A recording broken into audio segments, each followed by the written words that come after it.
you can't pay somebody different wage just because they have one arm. Yes, exactly. You cannot pay two people that are doing the same work differently due to their immutable characteristics. And we actually already have some pretty tight regulations around pay disputes already, which basically mean that so many businesses have to foot the bill. So at the moment, if you are a business with more than 250 employees, you have to publish your gender pay gap. Now, I use quotation marks because, of course, it doesn't take into account any key differentials like the type of work that those people are doing or the experience that they do. Any employer knows there is so much that goes into deciding what one person's pay is. So the government already forced businesses across the country to publish a complete aggregate of men and women.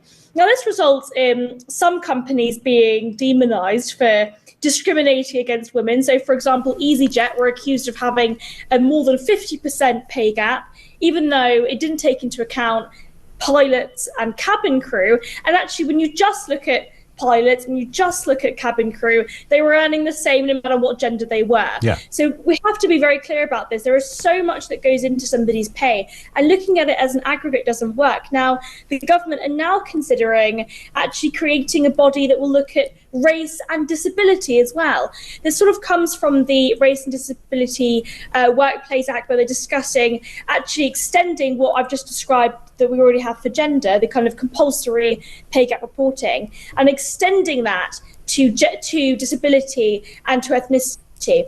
Now, the problem with this, if we're thinking about this from an incentives perspective, is that if you're a business, you're a large business, and you don't want to have to go through what EasyJet went through, you're just not going to hire women, ethnic minorities, or disabled people in junior positions because it skews the average of your pay gap. So really, there are so many unintended consequences to this. It's costly for businesses, both reputationally and financially, and it just isn't true.